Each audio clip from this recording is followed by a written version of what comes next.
praise, praise, praise, praise, praise, praise, praise, praise, praise, praise.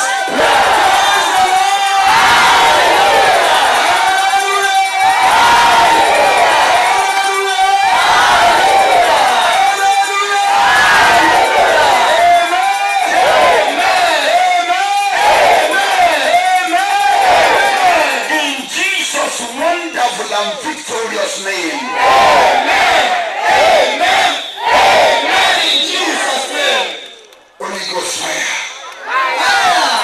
You may have your victorious seat on your respective. Amen. Amen. In Jesus' mighty name. Amen. I know by God's grace it is going to be Holy Ghost fire bazooka message of life. Transformation, life rejuvenation, life liberation, life restoration, life acceleration. Jesus! Amen!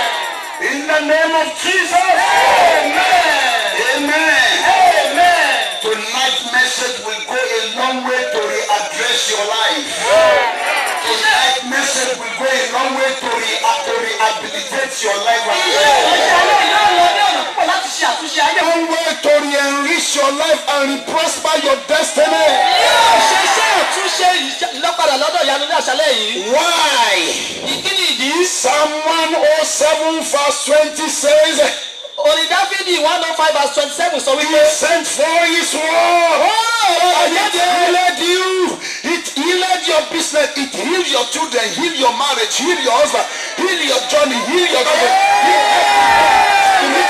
physically, materially, maritally, health-wise, future-wise, destiny-wise, and otherwise that concerns your life. Amen. Just tonight's message will do that. Hallelujah. Hallelujah. He sent for His word and it healed them and delivered them from their destruction. So I know that tonight's message is a message that is capable of healing your totality. It will heal everything spiritually, physically, materially, maritally, health-wise, future-wise, destiny-wise, and all that concerns you.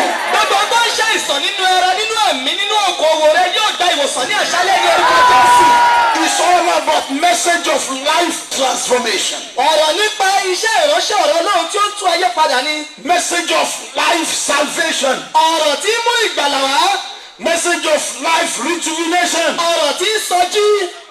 And it's going to be by the word of eternal life. The Bible says in the book of Gospel of John chapter 1 verses 1 to 4. In the beginning was the Word.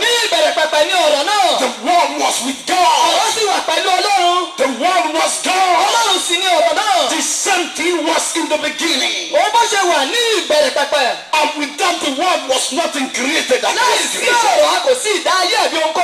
other words, without the Word, without Jesus, it's nothing me that is me. It's nothing you that is you. It's nothing floor that is floor. It's nothing sky that is sky.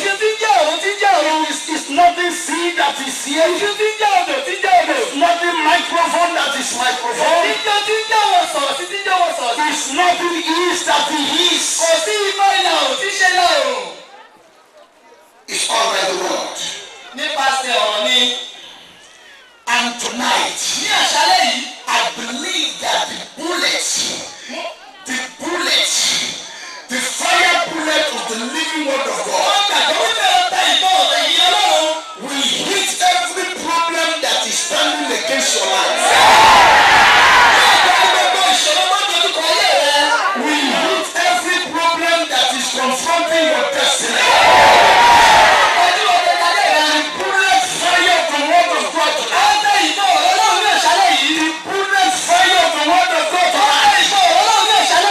Will hit all the witches that stand against you.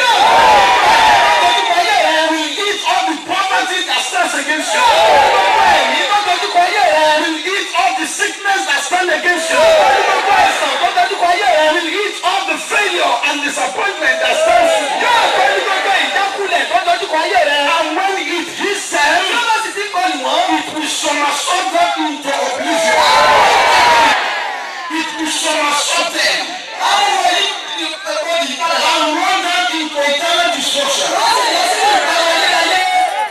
In Jesus' mighty name. Prosperity, favor, grace, mercy, righteousness, holiness, victory, honor, majesty of the word of God. I believe in it.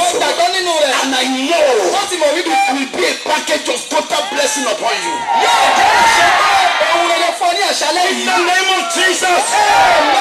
If the Bible calls Jesus the word of God, if the Bible calls Jesus the word of God, in Quran chapter 4 verse 147, there was much more of that description in power, glory and authority also.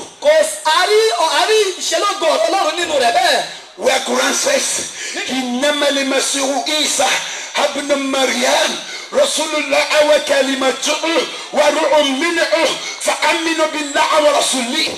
What does that mean? Innamal Masihu Isa ibn Maryam. Verily Jesus Christ, Messiah the Savior. Jesus Christ, Rasulullah, God saying in Quran, is my movable temple. Ọlọ́run sọ pé ilé àgbérí òun Ọlọ́run mi. He said Jesus is his Rasulullah. Everybody say Rasulullah. Gbogbo ènìyàn sọ pé Rasulullah. Say Rasulullah. Rasulullah. What does that mean to say Rasulullah? God's movable temple. Ibi àgbérí àgọ́ ìgbé Ọlọ́run. Ilé àgbérí Ọlọ́run. Ilé àgbérí àgbé Ọlọ́run. A temple from where God is reaching out unto people, reaching out unto sinners, reaching out unto sick, reaching out unto disabled, reaching out unto feeble. Jesus is that very living temple of God through which God reaches out unto things that concerns God for salvation. Àgọ́ ìgbérin Ọlọ́run ni èyí tí Jésù Kristi ti ń yọ ọjọ́ tó ti kọ sí àwọn aláìní, sí àwọn ẹlẹ́ṣẹ̀ àti gbogbo ènìyàn gbogbo. So Quran say, وَكَلِمَتُهُ عَلَيَّ لَقَاهَا إِنَّ مَرْيَمَ, and Jesus is my incarnate word of eternal life. Jésù Kristi ní ọ̀rọ̀ ayérayé mi. That is God's confirming in Quran.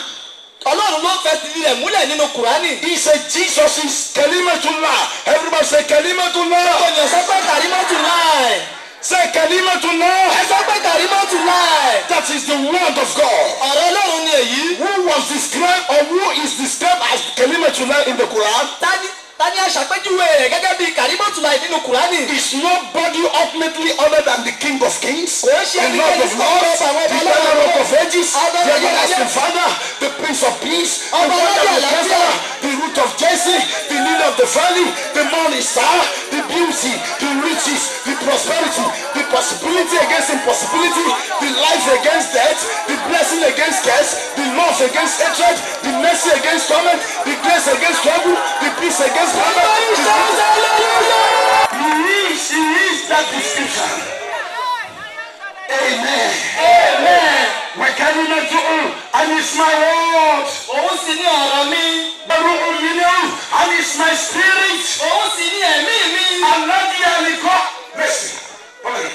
Okay, come here. Tomorrow I want people here that God will bless with supreme authority. With what? Mo ń retí àwọn ènìyàn lọ́la tí Ọlọ́run yóò bùkún pẹ̀lú àṣẹ ọ̀run. Supreme is not with supreme authority. Mo ń sọ nípa àṣẹ tó ga jùlọ.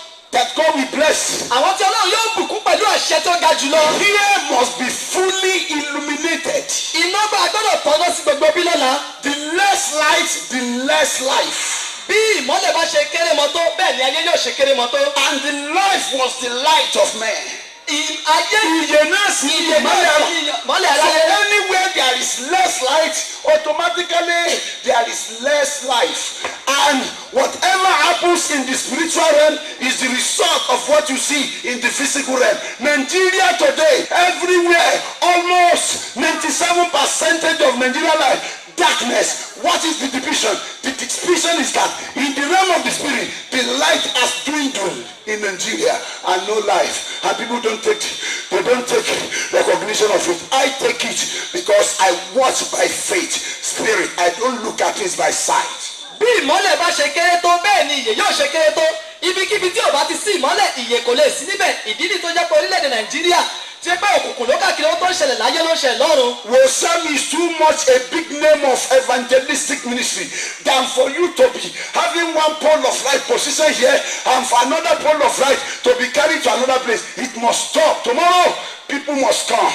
Supreme authority of blessing will fall upon you. Amen. I want you to buy nípa ìfífúnni tó yẹ pé nípa àdúrà gbígbà ni kò sí church tó yẹ kó lówó tó.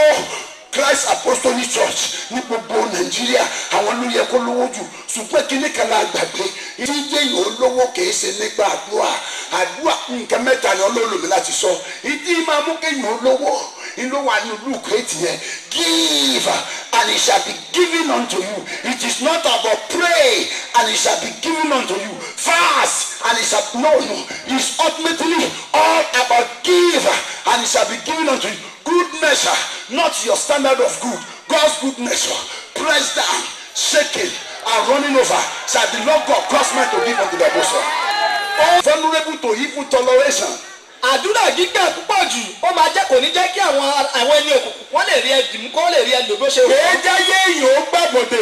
Kò ní jẹ́ kí ayé èèyàn ó gbàbọ̀dé. Praise God. Hallelujah. Àdúrà gbígbà púpọ̀ jù yìí máa jẹ́ kéèyàn ó mọ ẹ̀fẹ́ Ọlọ́run fún àti lọ ìjọba ọ̀run èmi. Àdúrà gbígbà púpọ̀ jù kèé jẹ́ káìsàn ó ṣèyàn ó di méjì. Àdúrà téèyàn bá lè gbàdúrà púpọ̀ tí ò lè gbà àwẹ̀ púpọ̀.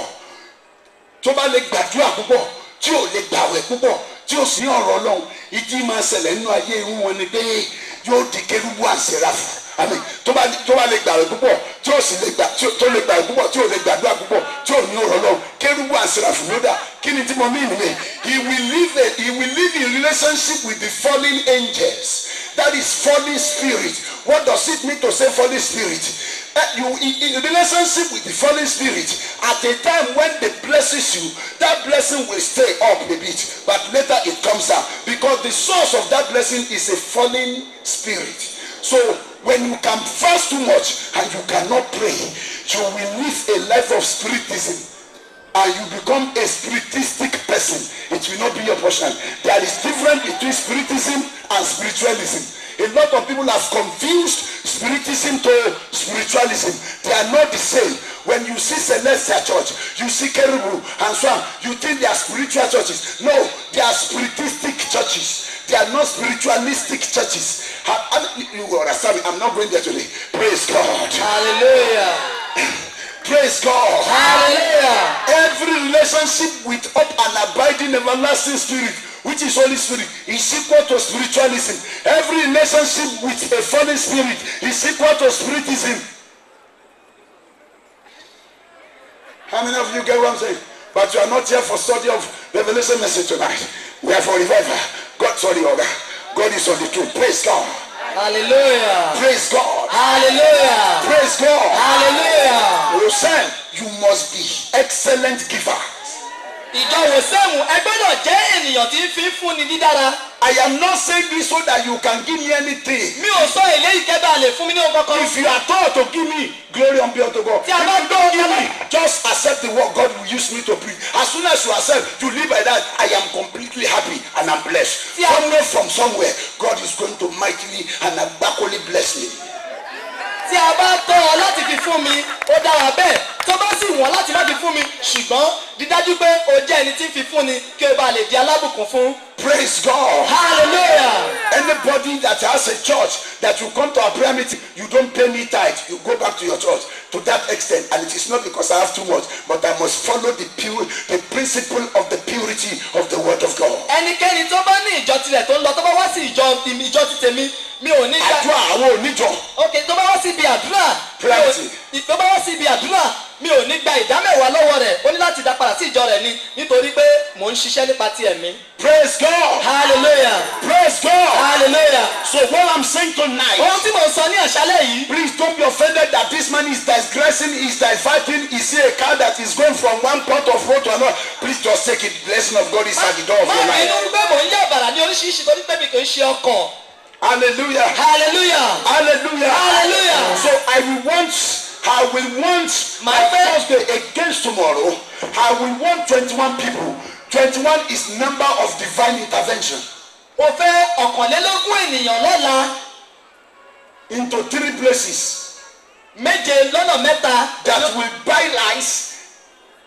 This kind of flood. Tí yóò ra irú ohun ìtànmọ́lẹ̀ yìí fún wa. 1 year, so that when anything is going on here is highly brightened and illuminated. Tó jẹ́ pé nígbàkigbà tí a bá ti ń ṣe ìsọjí ní pápá yìí, iná yóò tàn káàkiri. And as that happens, bí eléyìí bá ti ṣẹlẹ̀. everything that concerns the definitions of your life will be full of light of God's glory. Gbogbo ohun tí ó ní ṣe pẹ̀lú ayé rẹ yóò máa kún fún ògo ìmọ́lẹ̀ Ọlọ́run. In Jesus' mighty name. Amen. There will be no need of taking the pole of light from here to another place. When Jesus Christ, his word, he also additionally called him Waru Umilihu, and it's my spirit that came out of me. Kùránì tún fi kún pé òun ni ẹ̀mí mi tó jẹ́ tinú mi jáde. So tonight, Nítorí náà ní àṣálẹ́ we yìí. are expecting 3 things. À ń retí ohun mẹ́ta.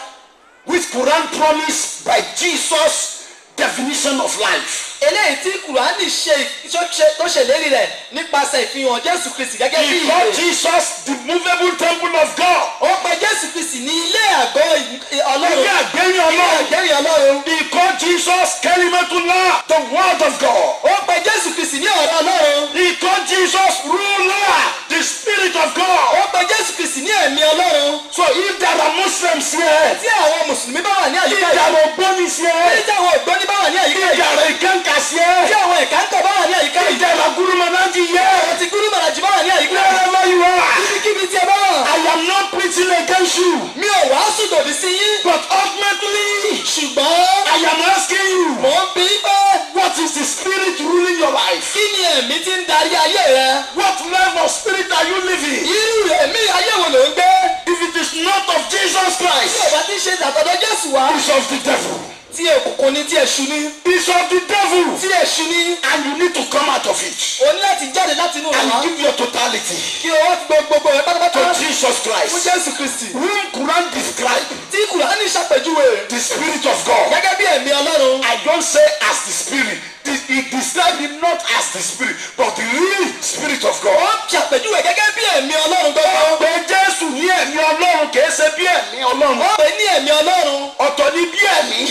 Jésù Kùránì ò sọ pé kàmá rúùlá yìí ṣe wà á dẹ rúùlá kẹ́nà rúùlá bí ẹ̀mí Ọlọ́run láàdáàlà lẹ́kẹ́mà ìlà wà á dẹ rúùlá kò sọ pé bí ẹ̀mí Ọlọ́run ṣùgbọ́n ẹ̀mí Ọlọ́run gan ló bí. The Quran did not describe Jesus as like the spirit of God. He said he's the spirit of God. Praise God. Hallelujah. Jesus is not as the spirit of God unlike. He is ultimately the spirit of God. Jésù Kristi kò ń ṣe bí ẹ̀mí Ọlọ́run, òun gangan ni ẹ̀mí Ọlọ́run. And the spirit of God cannot die. Ẹ̀mí Ọlọ́run kò dẹ̀ lè kú. The spirit of God cannot tell lies. Ẹ̀mí Ọlọ́run kò lè parọ́. The spirit of God cannot practice witchcraft. Ẹ̀mí Ọlọ́run kò lè ṣe oṣó. The spirit of God cannot take alcohol. Ẹ̀mí Ọlọ́run kò lè mu ọtí. The spirit of God cannot fornicate. Ẹ̀mí Ọlọ́run kò lè ṣe àgbèrè. The spirit of God cannot play gambling. Ẹ̀mí Ọlọ́run kò lè ṣe ibi. The spirit of God cannot do 419. Ẹ̀mí Ọlọ́run kò lè ṣe àlùpàídà. The spirit of God cannot fraud. Ẹ̀mí Ọlọ́run kò lè gbá ènìyàn lójú. Praise God. Hallelujah. And who was described the spirit of God? Àìntánìyà ṣàpèjúwe rẹ̀ gẹ́gẹ́ bí ẹ̀mí Ọlọ́run gangan. Tààlà ṣàpèjúwe pé òun ni ẹ̀mí Ọlọ́run nínú Quran. Who was described as the spirit of God in the Quran? Who was described the spirit of God? Tí a ṣàpèjúwe rẹ̀ gẹ́gẹ́ bí ẹ̀mí Ọlọ́run gangan. Ẹ̀dùn gẹ́gẹ́ bí ilẹ̀ èké ṣe gẹ́gẹ́ bí. Tààlà ṣàpèjúwe ní ẹ̀mí Ọlọ́run gan. We describe him as the spirit of God. Who Jesus was described the spirit of God. a pe Jésù Kristi ní ẹ̀mí Ọlọ́run gangan. In Quran chapter 4 verse 149. Nínú Kùránì orí kẹrin verse 149. In many places in Quran, Ní ọ̀pọ̀lọpọ̀ ibi nínú Kùránì. Jesus was described A pe Jésù Kristi ní the Spirit of the living God. ẹ̀mí Ọlọ́run alààyè. So if you are a drunkard, Tí o bá jẹ́ òmùtí. if you are a witch, Tí o bá jẹ́ ẹ̀jẹ́. if you are a wizard, Tí o bá jẹ́ oṣó. if you are a bunny, Tí o bá jẹ́ ìgbóni. if you are a enkanka, Tí o bá jẹ́ ẹ̀kántà. if you are a guru Tí maraji, o bá jẹ́ tìgúrú màràjì. if you are a fornicator, Tí o bá jẹ́ ẹlẹ́gbẹ̀rẹ̀. if you are a prostitute, Tí o bá jẹ́ if you are a tí fraudster, o bá jẹ́ ẹni tó pa it lójú. is ultimately because the Spirit of God is not in you. Nítorí pé ẹ̀mí Ọlọ́run kò sí nínú rẹ ni. That is why you are all that.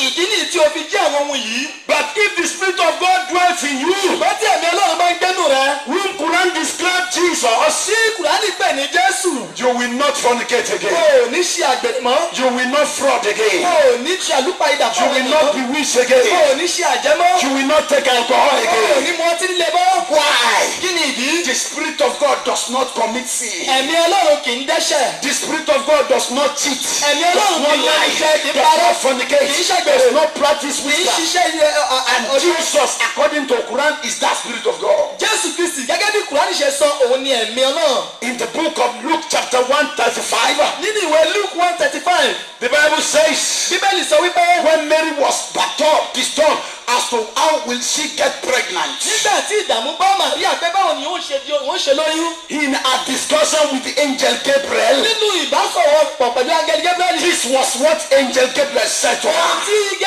Áńgẹ́lì Gabriel sọ fún rẹ̀. It is never of any problem. Wípé kò ń ṣe ohun tó ṣùgbọ́n rárá. The Spirit of the Lord shall come upon thee. Ẹ̀mí Ọlọ́run yóò sọ̀kalẹ̀ jọ wá. He said, the Holy Ghost shall come upon you, Wọ́n ní ẹ̀mí Ọlọ́run yóò ṣì jù bọ̀ ọ́. and the power of the highest shall overshadow thee. Agbára ọ̀gá àgọ́ yóò ṣì bọ̀ ọ́. And that only thing which shall be born of thee, Ohun mímọ́ tí a bí tinú rẹ̀ wá. behold, Gbọ́. he shall be called the Son of the living A God. pè ní ọmọ Ọlọ́run ọ̀gá àgọ́.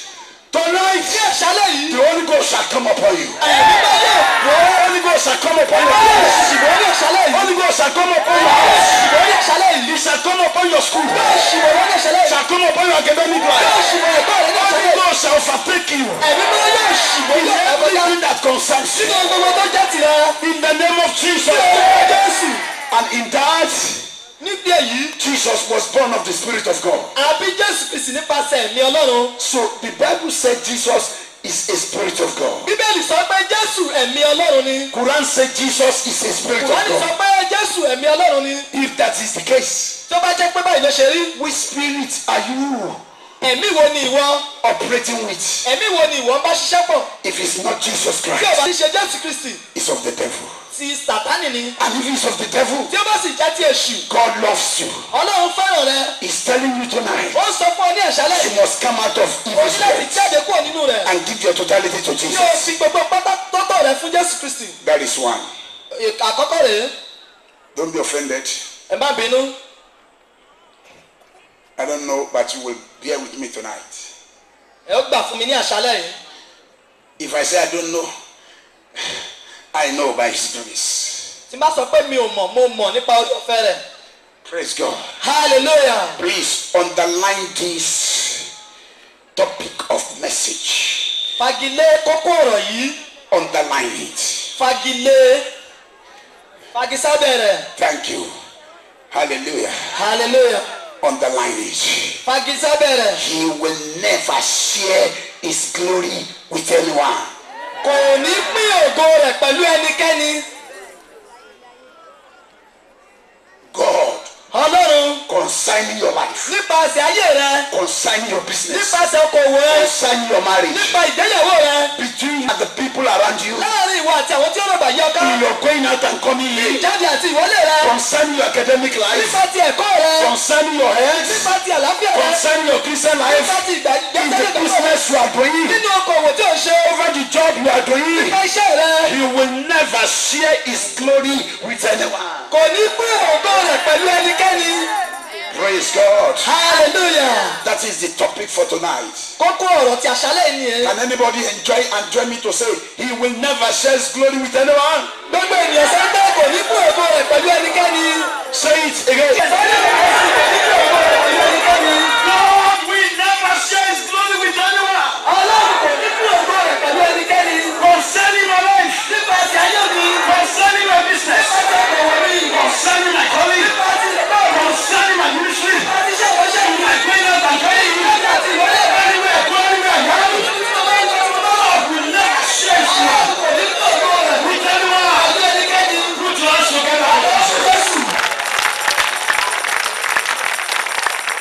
The Spirit of God tells me tomorrow will be full of Agbako fire.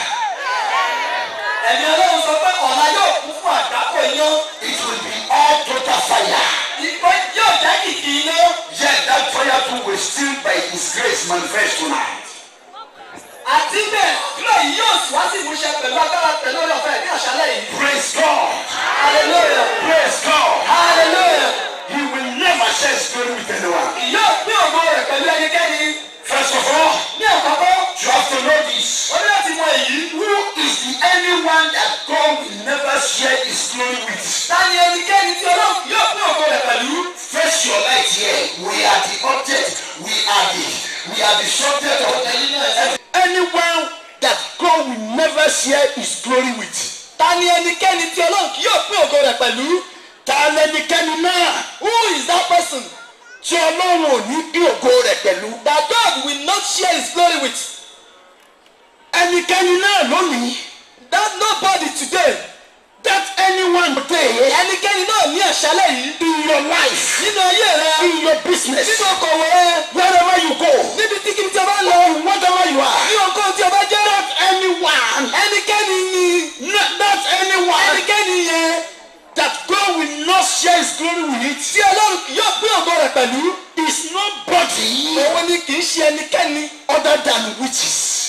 Bí kò ju àjẹ́. Àwọn àjẹ́. Àwọn àjẹ́. Other than wizards. Àwọn ọ̀ṣọ́. Other than familiar spirits. Àwọn èmèrè. Other than powers and principalities. Agbára àti èkó. Other than rulers of the darkness. Àti àwọn aláṣẹ Other òkúta. than spiritual wickedness in the Àti àwọn ẹ̀mí búburú ní Other ọ̀dọ̀. than the Ogbonis. Àti àwọn ògbóni. Other than the coaches. Àti àwọn ẹ̀mí òkùnkùn. Those are the people Àwọn ẹnikẹ́ni nìyí. that God Tí Ọlọ́run will never share His glory yóò pín ògo rẹ̀ with. pẹ̀lú. They are nobody other than false prophets. Wọ́n kì í ṣe ẹnikẹ́ni tó ń ṣe àwọn wòlíì èké. Amen.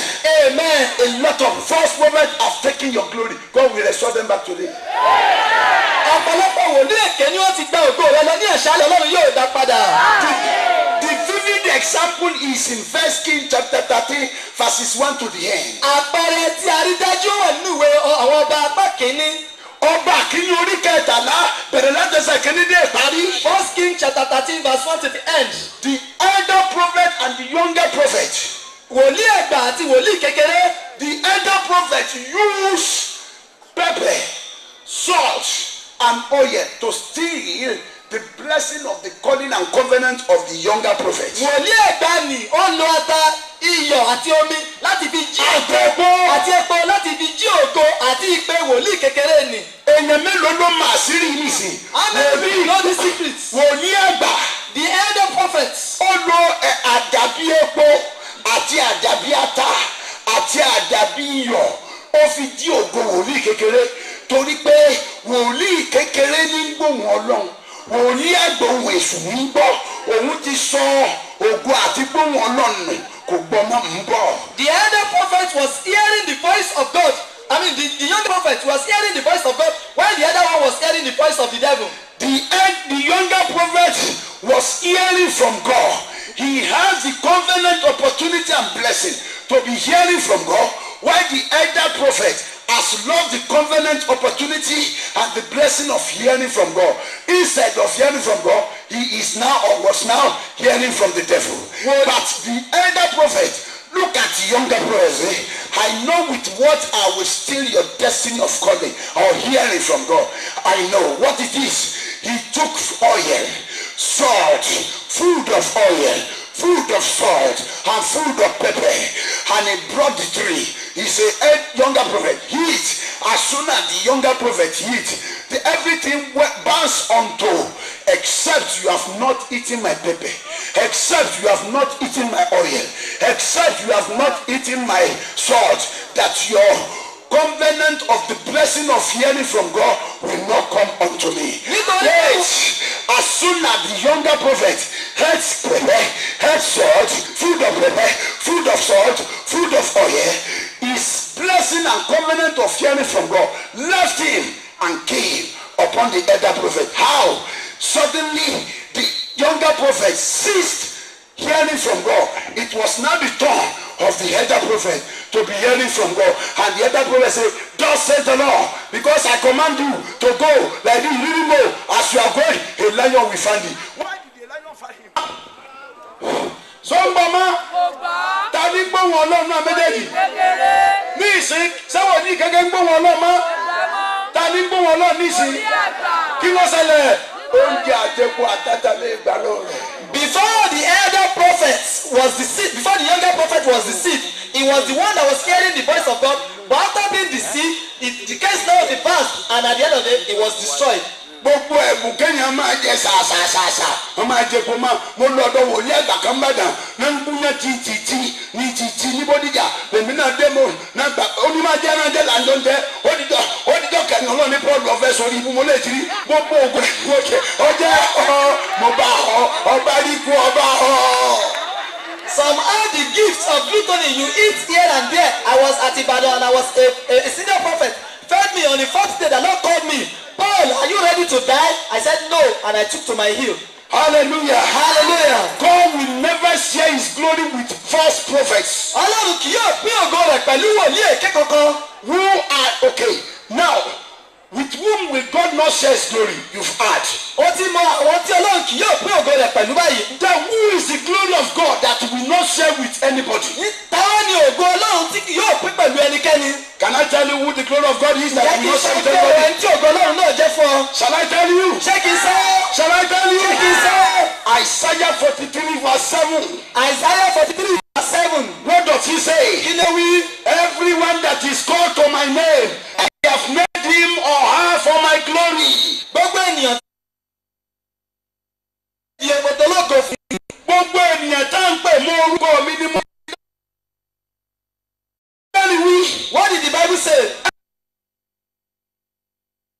Everyone that is called by my name, for I have created him from the I have called him. Is enough. I have Anybody that is called to the name of God. ẹnikẹ́ni tí a bá ti ń pè mọ́ orúkọ Ọlọ́run. What is God?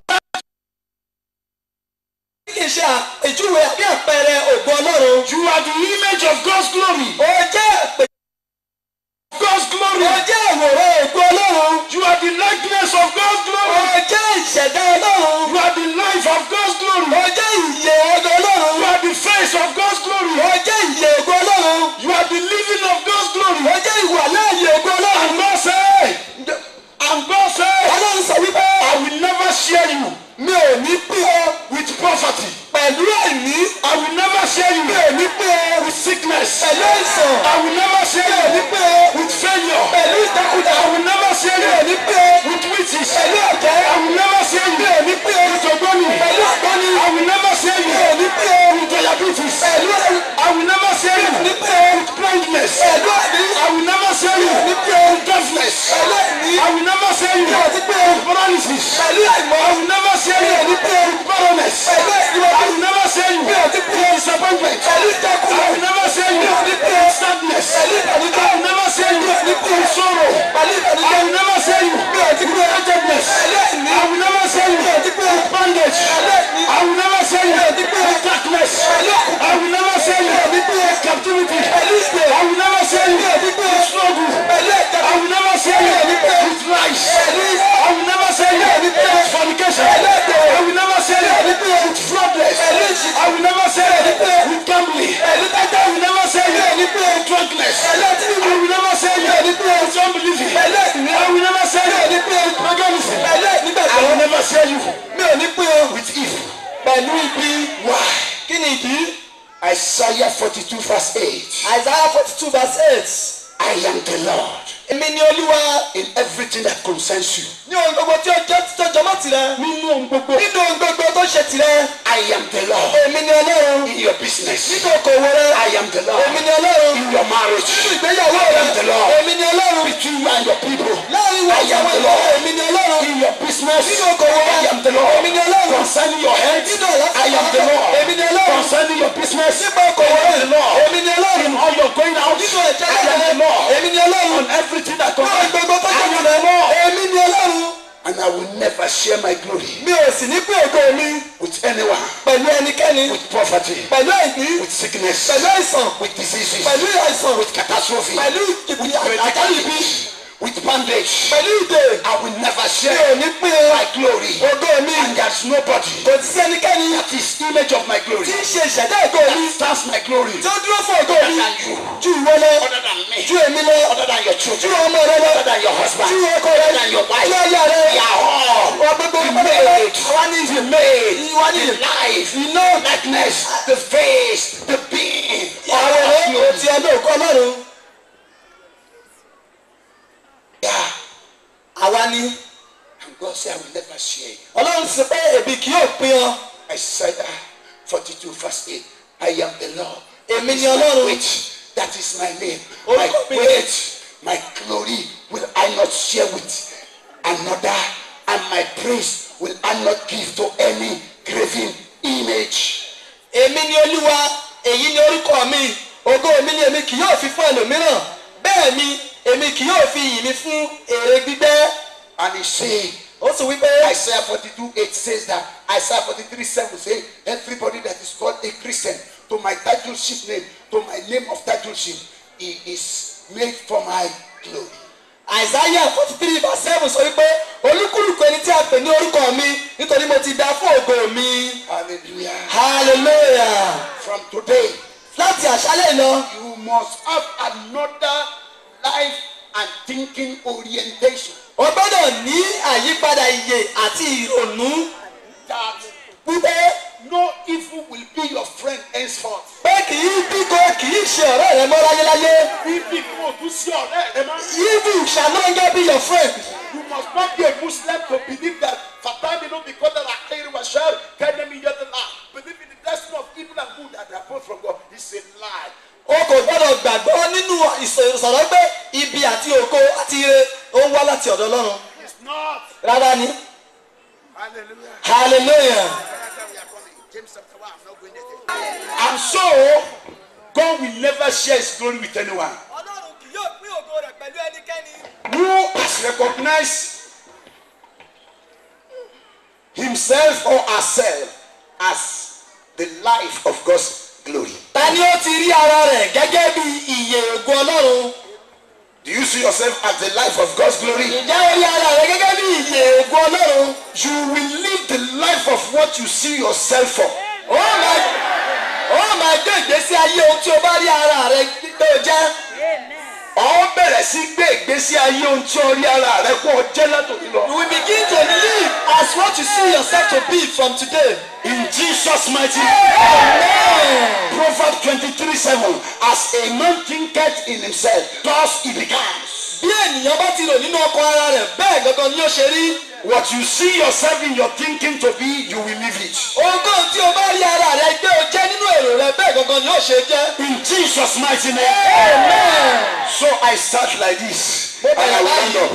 Tomorrow is fire. I think I will not waste your time a single by God's grace. We'll send God bless you. Amen. We'll send people God bless you. Amen. I love that name. Eagerness of God. Kababalima ribaboski tepolia. Yantele moskilabo. Is a name that came from the womb of the fire of the Spirit of Ó God. jẹ́ orúkọ tí ó wá láti inú iná Ọlọ́run. Yes, ọ̀kárílẹ̀ ọ̀gá yìí yóò bá rẹ pọ̀ yóò dáa fún ọ. Dòǹgbàdòǹgbò rí bí ọ̀pá ànábì Mùsá. Praise God. You are blessed in Jesus' mighty name. Hallelujah. Praise God. Hallelujah. Amen. God is on the throne in Jesus' mighty name. Look at it.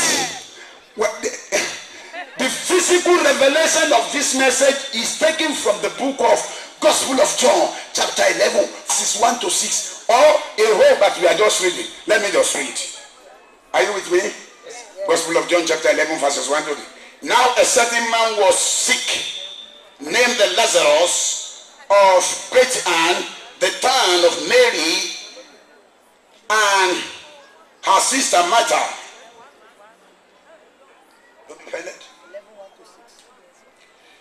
It was that Mary which anointed the Lord with ointment and wiped his feet with her hair, whose brother Lazarus was sick. Are you following me sequentially? Yes.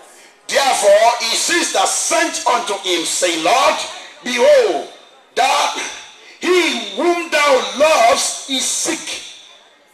He whom thou lovest is sick. All of you, as long as you are called Christian, God loves you. Níwọ̀n ìgbà tí a bá ti ń pè ọ́ ní kìrìsìtẹ́nì Ọlọ́run fẹ́ràn rẹ. I'm telling you, God what loves you. Mo sọ fún ọ pé Ọlọ́run fẹ́ràn rẹ. And if God loves you, He's in relationship with you. Tí Ọlọ́run bá sì fẹ́ràn rẹ, dẹ̀ ó Relationship. ókè ó ní ìbáṣepọ̀ pẹ̀lú rẹ. Hallelujah. Hallelujah. Hallelujah. Hallelujah. Relationship brings love. Ìbáṣepọ̀ ó máa ń mú ìfẹ́ jáde wá. Love brings relationship. Ìfẹ́ ó máa ń mú ìbáṣepọ̀ wá. Religion brings love. Ẹ̀sìn ó máa ń mú ìfẹ́ wá. Òfin. And love brings mercy. Ìfẹ́ ó máa ń mú àánú. And law brings judgment. Ìfẹ́ ó sì máa ń mú ìdájọ́. Òfin ó máa ń mú ìdájọ́. So when you are a Christian, Tí o bá jẹ́ kìrìsìtẹ́nì, you are not in religion with God. o wà nínú ẹ̀sìn pẹ̀lú Ọlọ́run. You are in relationship. O wà nínú ìbáṣepọ̀ pẹ̀lú Ọlọ́run. And God is not LAWING. He's not knowing you. He's only loving you. Ọlọ́run kò jẹ́ tí o bá ti wà ní ìbáṣepọ̀ pẹ̀lú Ọlọ́run, ó túmọ̀ sí pé Ọlọ́run kò ṣe pé Ọlọ́run kò mọ̀, Ọlọ́run fẹ́ràn rẹ ni. God is not knowing you. Law. He's not in law with you. He's in love with you. Ó túmọ̀ sí pé Ọlọ́run kò ń ṣe òfin pẹ̀lú rẹ. Kò wà pẹ̀lú òfin pẹ̀lú rẹ. Ó nífẹ̀ẹ́ rẹ ni. Ó wà pẹ̀lú ìfẹ́ pẹ̀lú rẹ ni. Because relationship brings love. Religions bring law. Ìbáṣepọ̀ ó máa ń mú ìfẹ́ wá, ẹ̀sìn á máa mú òfin wá. And love brings mercy. Ìfẹ́ á sì máa mú àánú wá. Then law brings judgment. Òfin á máa mú ìdálẹ́jọ́ wá. And mercy brings justification. Àánú ó sì máa mú ìdáláre wá. Law brings condemnation or judgment. Á máa mú I'm not going there today. Kò ṣe bí tá a lọ rèé. So Lazarus was in relationship with Jesus. Lásárù wọ́n ní ìbáṣepọ̀ pẹ̀lú Jésù. He was not in religion with Jesus. Kò wà nínú ẹ̀sìn pẹ̀lú Jésù. Therefore Jesus loved him. Nítorí náà Jésù fẹ́ràn rẹ̀. You are in relationship with Ó God. wà ní ìbáṣepọ̀ pẹ̀lú You are Jésù. not in religion with Ó God. wà nínú ẹ̀sìn pẹ̀lú Jésù. Therefore God loves you. Nítorí náà Ọlọ́run fẹ́ràn rẹ̀. But at times Ṣùgbọ́n nígbà mìíràn, you have prayed to God ó ti gbàdúrà sí Ọlọ́run. on several occasions Ní ọ̀pọ̀lọpọ̀ ìgbà, for many things you desire.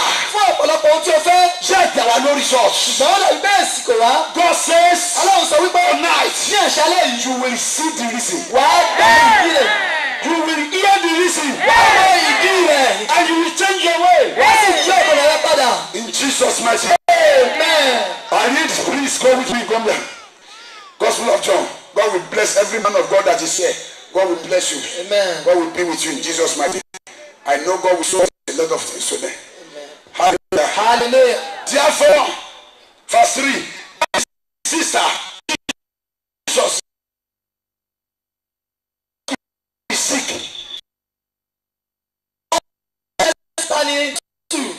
On behalf of whom? I don't know what Lazarus that is.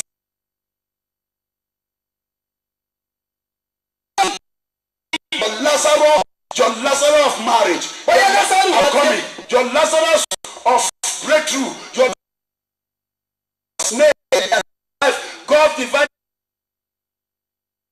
Will bring celebration. And celebration will serve enemies. In the name of Jesus.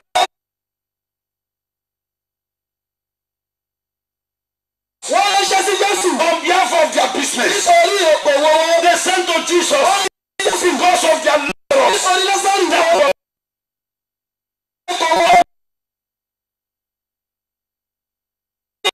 Because of their marriage, traveling, because of their job, was bad, because of their house, was sick.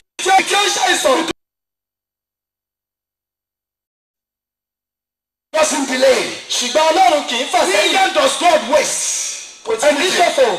Praise God. Hallelujah. God is doing things according to his perfect will. Ọlọ́run ó máa ṣe nǹkan gẹ́gẹ́ bí ìfẹ́ rẹ̀ pípé ni. There are reasons why God did not in time intervene in your case. Ó ní ìdí tí ṣùgbọ́n Ọlọ́run kò tí fi ìdáhùn sí ọ̀rọ̀ rẹ.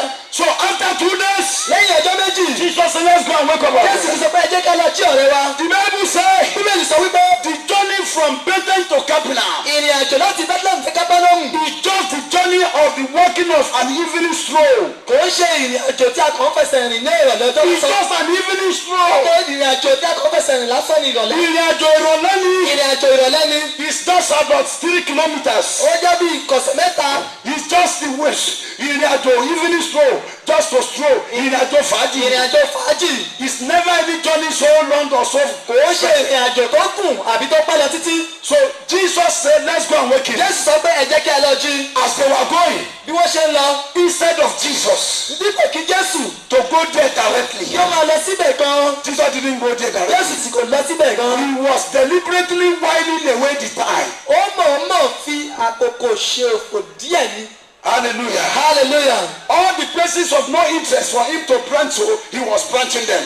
Gbogbo àwọn ibi tí kò tiẹ̀ nílò láti máa yà síbẹ̀, ó mọ̀ọ́mọ̀ yà síbẹ̀. He will go here. A lọ síbí. How are you?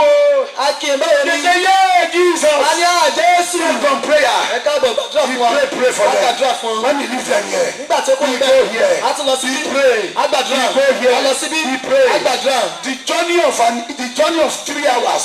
He took Jesus 4 days before he got here. Ìrìn àjò wákàtí mẹ́ta ó gba Jésù Kristi ní ọjọ́ mẹ́rin kó tó débẹ̀. How did I know it was 4 days? Báwo ni mo ṣe mọ̀ pé ọjọ́ mẹ́rin ni? When Jesus got here, Nígbà tí Jésù Kristi débẹ̀. when he finally arrived, Nígbà tí ó dé ibẹ̀. he told them, Ó sọ fún wọn. where is Lazarus? Níbo ni Lásárù wà? The woman answered.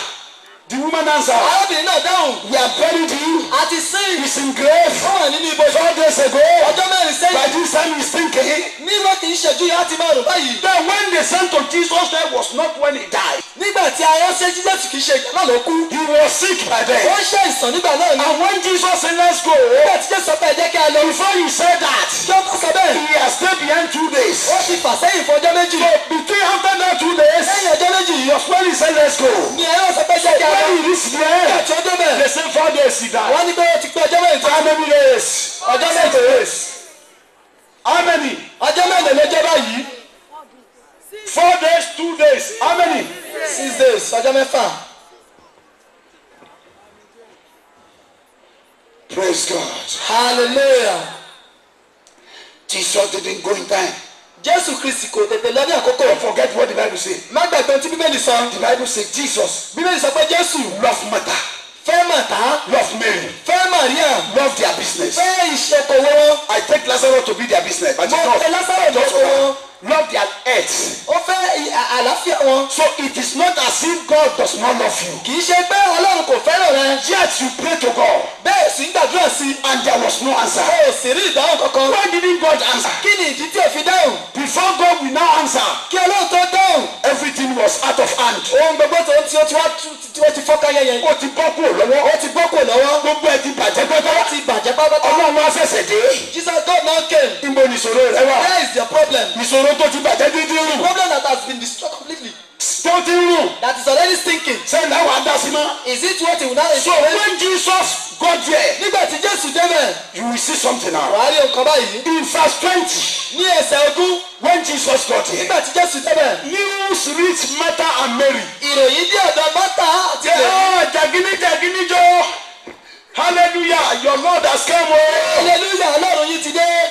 As Martha heard that, Nígbà tí Màtá gbọ́ èyí, she quickly came out ó sáré jáde, and she knelt down. ó kúnlẹ̀. But the Bible said Ṣùgbọ́n Bẹ́ẹ̀ni sọ wípé Mary was offended. inú ń bí Màríà. She was inside. Ó wà nínú ilé, She didn't come out kò jáde síta to embrace Jesus, láti wá bá Jésù to pàdé, welcome Jesus. láti wá kí Jésù. Can you read it? Ǹjẹ́ a lè ka yìí? Please, I just want to read. I want witness.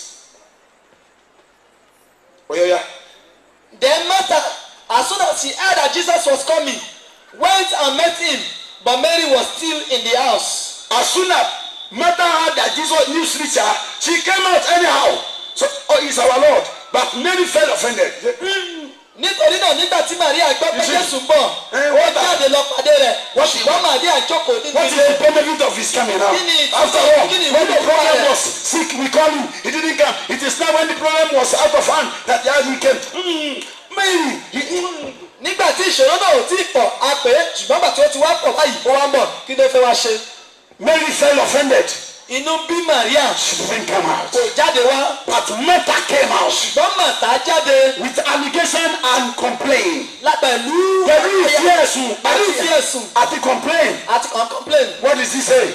When she knelt down, he said, Lord, you know, if you had come, if you had been here when the boy was, my brother, my business was sick, and I prayed to you, and my prayer reached you, if you had answered me, my business would not have died. My business would not have been out of hand. My demon, she complained and made allegation. Ó kúnlẹ̀ síwájú Jésù, ó wá bẹ̀rẹ̀ sí wí lórí pé tó bá jẹ́ pé o ti wá gbà tí mo ti pè ọ́, okòwò mi ò bá ti má bàjẹ́, ọmọ mi ò bá ti má kú, ibi yóò bá ti má ṣẹlẹ̀ sí mi. And Jesus answered her. Jésù Kristi sì dá lóhùn. That was all the reason why I didn't come. Kì í ṣe ìdí tí mi ò. No, that was all the reason. You are correct. Ìdí gangan tí mi ò ṣe wá nìyí. I refuse to come so that your business will die. Mo kọ̀ refuse to come so that everything you call me for will get out of hand. I refuse to come so that your Lazarus may die. I refuse to come so that your business may collapse. I refuse to come so that you will not have children. I refuse to come so that this will not happen. I deliberately didn't come. It wasn't out of mistake. Jésù Kristi dá lóhùn pé mo mọ̀ọ́mọ̀ máa wà bó ṣe wúyẹn gangan lórí mo mọ̀ọ́mọ̀ máa wà kí Lásárù rẹ bá lè kú kí ọmọ rẹ bá lè kú kí owó okòwò rẹ kí ó bá lè kú ni. Hallelujah. Hallelujah. That was all the reason why I didn't come. Ìdí tí mi ò ṣe wá gangan nìyí. Everybody want to ask me, where did Jesus say that? Gbogbo ènìyàn fẹ́ bi mí ibo ni Jésù Kristi ti sọ bẹ́ẹ̀. Can I show you? Ǹjẹ́ ẹnìkan fẹ́ bi ṣé fi Can fi God hàn yín? use me to show you? Ṣé kí n fi hàn yín? Say, God, no. Can God use me to show you? Ṣé Ọlọ́run lè lò mí láti fi hàn yín? Thank you very much. The same Gospel of John, chapter 11, verse 14 to 15. Somebody read. Then Jesus said unto them plainly. But please be reading with all majestic voice and honorable, hallelujah, honorable move. Don't just be reading like a people who is being monitored with guns and bullets. No, majestic. And then Jesus said. Then Jesus said unto them plainly. Yes. Lazarus is dead. Then Jesus said unto them plainly, Lazarus is dead. Nígbà náà ni Jésù wí fún wọn gbangba pé Lásárù kú. Yóò da ọtí dọlọ́lá báyìí ọ̀rẹ́. Amen. Èmi náà ti dọlọ́lá, wọ́n náà dọlọ́lá. Amen. Olùsí ní máa jẹ́ kálòkálò wẹ̀. Àwọn ọlọ́lọ́mọ ara sí báyìí ni majestically and excellent. Yóò jọ dáa fún ọ. Amen. Ayé ìpákalẹ̀ kí o ní jẹ́ pín rẹ̀. Amen. You no longer live a godly life. Iná sọ̀kalẹ̀ lẹ́nu bàbá ti parí kínní. Láti inú rẹ̀ ó dùn tayọ àṣẹ. Amen. Jésù sọ fún agbangba, he said to them in a plain language, Lazarus is dead. Jesus Christ said to them plainly wípé Lásárù ti kú. Then what follow? Kí ni ó tẹ̀lé? And the Jews marveled, saying, No. Fast. Sorry. That I was not there. And I am glad for your sake that while this man was going through his sickness, I was not there. Hallelujah. Hallelujah. I was not, because if I'm there, I will be forced to pray for him and he will not die again. But I thank God that while he was sick and they sent to me, I was not there that he may die. I was not there that everything may be out of hand. I was not there that business may collapse. I was not there that marriage may fail. I was not there that traveling may fail. I thank God that I was not there. Mo dúpẹ́ pé mi ò sí nílẹ̀ nítorí kí okòwò yẹn kó bá lè dàrú, kí ìbáṣepọ̀ kó bá lè dàrú, kí ìgbéyàwó kó bá lè túká. Why? Kí ni ìdí?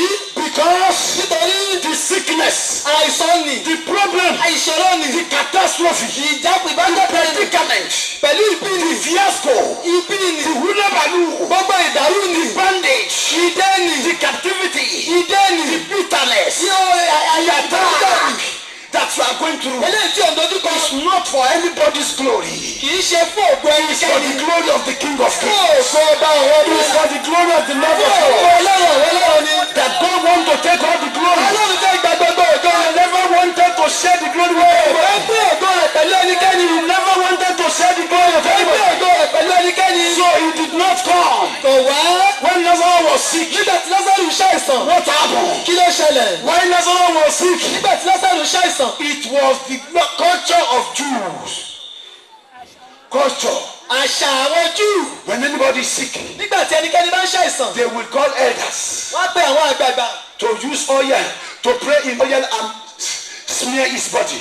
láti gbàdúrà sí òróró láti fi pa á lára. If that one fails, Nígbà tí dédé yóò bá ṣiṣẹ́, they have people like Luke, physician. wọ́n ní àwọn olùwòsàn, They have pharmacists. wọ́n ní àwọn tó ń ta They àwọn have ṣètò, doctors.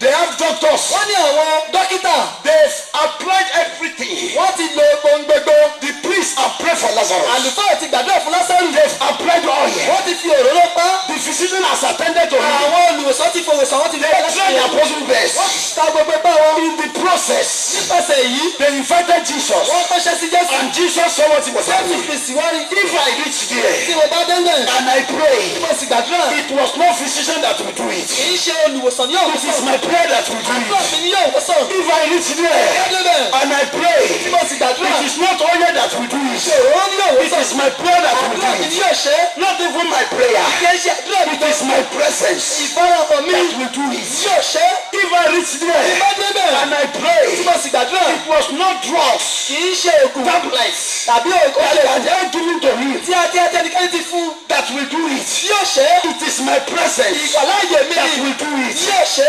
And if I go Tí there mo bá lọ síbẹ̀, and my presence does it, tí ìgbàláyè mi bá ṣe after everything, lẹ́yìn ohun gbogbo, they will rise up wọ́n dìde, and they will say, wọ́n sọ wípé physician, olùwòsàn we thank you, sir. ó ṣe sá. Doctor, we thank you, Ó sir. ṣe sá. Jesus, we thank you Ó ṣe also. Jésù. Hey, this man of oil, we thank you. Had it not be physician, had it not be tablet, had it not be Jesus that gathered together, he will not have been healed. We thank you, physician. Jesus said, I have allowed physician to fail. I have allowed doctor to fail. I have allowed tablet to fail. Oil has failed. I was not there. Now I appear because I want to take all the glory. Nothing should share the glory with me. Where's your problem? Where's your business? Where's what is dead in your life? Come out. Come life. Come blessing. Come favor. Come prosperity. Amen. Because God says, Nítorí Ọlọ́run pé whenever shares glory, òun kì yóò pín ògo rẹ̀ pẹ̀lú ẹnikẹ́ni. he refused to come. Ó kọ̀ láti wá. He allowed doctors to fail. Ó gbà kí dókítà pàdé kókó tó He allowed tablets to fail. Ó gbà kí òògùn kí ó They ṣiṣẹ́. have administered tablet. No Wọ́n ti result. fún ní òògùn tó Doctors ṣe tried their lọ́sẹ̀. business. No Dókítà result. gbìyànjú kò After sóko. everything has failed, Lẹ́yìn ìgbà tí ohun gbogbo ti pàdánù the King tán, of Kings now appeared. ọba àwọn ọmọ wọn farahàn. He said it is my Ó manifestation ní pé ìfarahàn mi, that will do it òun all. ni yóò ṣe tán. Not the tablets, Kò ń ṣe òògùn, not the doctor, kì í ṣe dókítà, not the oil, kì í ṣe òróró, not the physician. kì í ṣe olùwòsàn. And I will take all the glory. Èmi yóò sì I gbà am the Lord. That is my name. My ni glory Olúwa will not orúkọ mi. share with another. Èmi ò ní ṣe Neither my bí praise òkú pẹ̀lú will I ẹnikẹ́ni. give to any graven image. Praise God. Hallelujah. Tonight, Ní àṣálẹ̀ yìí, we are going to pray a powerful prayer. wàá gba àdúrà tí ó ní agbára. It's such a prayer that will destroy the destroyable, repair the repairable, bind the bindable, loose the loosable, touchable. Amen. In the name of Jesus. Amen. Praise God. Hallelujah. And you know why? Ǹjẹ́ o mọ ìdí? Spirit of God tells me Ẹ̀mí Ọlọ́run sọ fún mi. there are a number of people here. Àgbọ̀rọ̀ èèyàn wà níbí. That something somewhere, something else somewhere is still sharing God's glory with you. Tí àwọn ohun kan ní ibi kan sì pín ògo Ọlọ́run nínú ayé rẹ. That is why you have prayed to God. Your prayer has reached him. Ìdí nìyí tí o sì gbàdúrà, àdúrà ẹ̀ sì dé ọ̀dọ̀ rẹ̀. But God didn't intervene. Ṣùgbọ́n Ọlọ́run kò dáhùn. Until you allow those things to depart and until you stop looking at those things. Tí o bá kọ̀ láti jẹ́ kí àwọn ohun yẹn kí ó máa pín ògo Ọlọ́run nínú ayé rẹ. Some issues. Àwọn ohun kan. You have a man that said he wanted to marry you. O ní arákùnrin kan tí lóun fẹ́ fẹ́ ọ. And the man said until he has sexual intercourse with you, the marriage will not be in surety. Ó wá sọ pé àfi tí òun bá ṣe ní ìṣepọ̀ pẹ̀lú rẹ̀ pé ìgbéyàwó náà kò ní wá sáyé. And doing that is against purity of the word of God. Nígbà eléyìí ṣe lòdì sí mímọ́ ọ̀rọ̀ Ọlọ́run. Hebrews 13 verses 1. Let the marriage be honourable and bed without defilement. Jẹ́ kí ìgbéyàwó kó ní ọlá àti àkètì aláìlábàwọ́n. So, and you are thinking, if I don't allow this man to have the carnal knowledge of me, he will not marry me. God said, don't let that man have carnal knowledge. You will have a better man, handsome man, well-to-do man, man of great faith, man of great virtue, man of great potential. Amen. Amen. has a business you want to do. They say that business will go through sin. And you say, if I don't fall victim of doing that, I will not get that business. You can still be resolute and take your stand. A better business will locate you. There is a place you want to travel to. Abroad, America. And it has to be true. It has to be through fraudulence. It has to be through changing papers and etc. that will get here. It doesn't matter. America, France, England, they are not heaven. They are just a place on the earthly planet, and God has a better place for you. Apart from that, what you are going to Sokoto for can still be located and found in the pocket of your Sokoto here in Jesus' mighty name. Amen. Praise God. Hallelujah. God say, I don't want to share my glory with sin. Please, we are going to a very particular prayer, and God will use me mightily. And I want to tell you, if there is still something somewhere that is still sharing God's glory, that is still sharing glory with God in your life, which has prevented the positive and excellent result of most things you have been, most prayer you have been praying to God from coming to pass, I want you today to have a total covenant life relationship reconciliation with God. In other words, I want you to say, God, I want to reconcile my life and my way with you by lifting up your hands. Say, God, I want to enter a new covenant of relationship with you. It's not about being born again or whatever, but I want to enter into a new covenant of relationship. In other words, I don't want to give it. I don't want to give you half. I want to give all unto you. So if you are such a person in this midst, in this congregation, and you are ready to do that, the Spirit of God tells me to pray a particular prayer for you. And before 9 days, most things you have been seeking the face of God for that has never come true will instantly come to physical manifestation. I am not talking as somebody blowing wind. I'm talking as somebody who had the oracle and the entrance of God to confirm what God has put in my heart and in my spirit. In Jesus' mighty name. Mo fẹ́ gbàdúrà kan ní àṣálẹ́ yìí, ṣùgbọ́n tí o bá jẹ́ ẹnìkan tí ẹ̀ṣẹ̀ sì pín ògo Ọlọ́run nínú ayé rẹ ní àṣálẹ́ yìí láti pinnu láti wọ májẹ̀mú ológo pẹ̀lú Ọlọ́run, eléyìí tó túmọ̀ sí pé o ṣetán pátápátá láti yọ̀ǹda ayé rẹ fún Jésù. Lẹ́yìn àdúrà yìí, láàrin ọjọ́ 9 Ọlọ́run yóò ṣe ìyanu nínú ayé rẹ. Mo fẹ́ gbé ìgbésẹ̀ májẹ̀mú àṣepapọ̀ ọ̀tun pẹ̀lú Ọlọ́run. Mo fẹ́ gbé ìgbésẹ̀ májẹ̀mú àṣepapọ̀ tuntun pẹ̀lú Ọlọ́run. I want to take a step. Àwọn nǹkan tí mi ò ti fi fún Ọlọ́run tẹ́lẹ̀ yìí nínú ayé mi, mo fẹ́ fi gbogbo ẹ̀ fọ́lọ́run kọ́ ló jẹ́ all in all.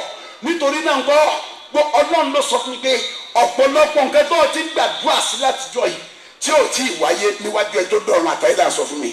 Torí mo rí èèyàn mẹ́ta kan ní ìjú ń bẹ nínú rẹ̀ pilot, ṣùgbọ́n mo rí àwọn ìjú yẹn tó ti pòórá báyìí. Praise God. Hallelujah. Praise God. Hallelujah. Ẹnìkan tó ní kidney problem àti fún ní kidney tuntun ní ìsìn. Someone's kidney has been replaced now. Praise God.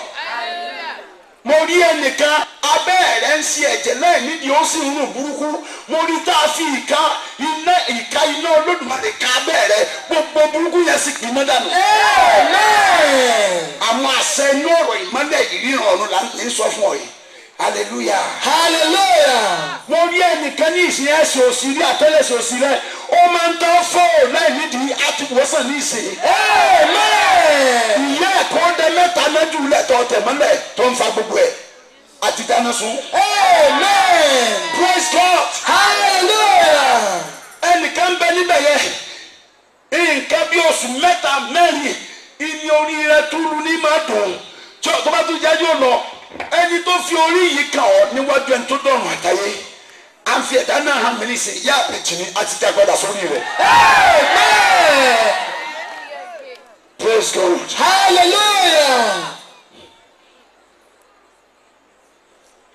Praise God. Hallelujah. Ẹnìkan bẹ ní ìbọ̀ ọ̀dájọ́ là ń gbé ọ wọ́n jókòó lórí ògo eré rẹ̀ ó ti yẹ kó ṣẹlẹ̀ sọ látọdún 9. Ẹni tó jókòó lórí rẹ̀ àti lù ní kùmọ̀rún ní ìsìn. Adẹ̀ ti sí àpótí ògo eré rẹ̀ fún. Kàlímà yé.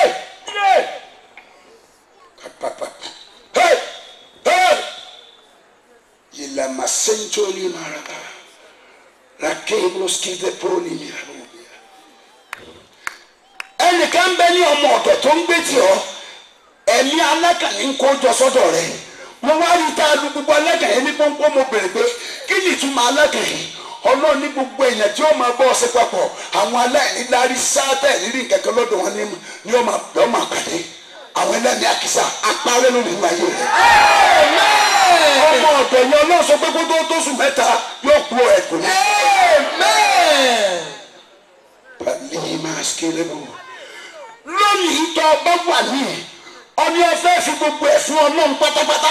You are here tonight. ọmọ ìlànà sẹ́ńtọ́ ní má bẹ̀rẹ̀ yà ẹnìkan bẹ ní níwájú ẹni tó dọ̀rùn àtàyè ọ̀pọ̀ àǹfààní gbé sílé yìí ìnímọ̀jẹ̀mú ti ń bá ọ̀sì ti gbìyànjú ọ̀rọ̀ ọ̀fààní gbogbo bí mo ṣe rí ọ̀tọ̀ ọba débi kan tó bá kù díẹ̀ tó ṣàṣeyọrí ọ̀pọ̀ àǹfààní ó dùn lẹ́yìn ti ṣiṣẹ́ rẹ níwájú ẹni tó dọ̀rùn àtàyè mú sọ yìí kò yé jẹ́ ìrì ẹrú ní gbé fún ọ látijọ́ yìí ọ̀ríire tí ó sọ yẹn lèyẹn lágbà afọ ọ̀pọ̀ ìfàyà dáná sún àdáná. Shalima skile pori manka papa lima kori mi salamabo antele maskile bo ikelema. There are 3 people here mo fẹ́ kí ẹni náà náwó ní ìsìn tó ọba náwó ó parí ẹ̀ ń dún ọ̀rọ̀ ọ̀lẹ̀ èkejì ẹ̀ ń dún kẹ́kẹ́ mọ́ra yín lọ́wọ́ kò tí ì bọ́ sọ lọ́tà ọlọ́run mọ̀ gbà fún ọ láàrin ijọ́ méje láàrin ijọ́ mẹ́ẹ̀ẹ́dógún àti láàrin oṣù méjì tá a làwọn yẹn náà where are you? You are dragging something. Can I see your hands? Kẹ̀kẹ́ mọ́ra yín lọ́wọ́ ni kò tí ì bọ́ sọ́wọ́ rẹ̀ ṣùgbọ́n lọ́nà ìbọn àṣìyàn. Can I see your hand up? Is that? Have you lifted up your hand? Almighty God, I pray that your anointing of eternal glory and power, your anointing of total power to win against any opponent, to come upon your life and destiny, and to journey with you henceforth. In the name of Jesus.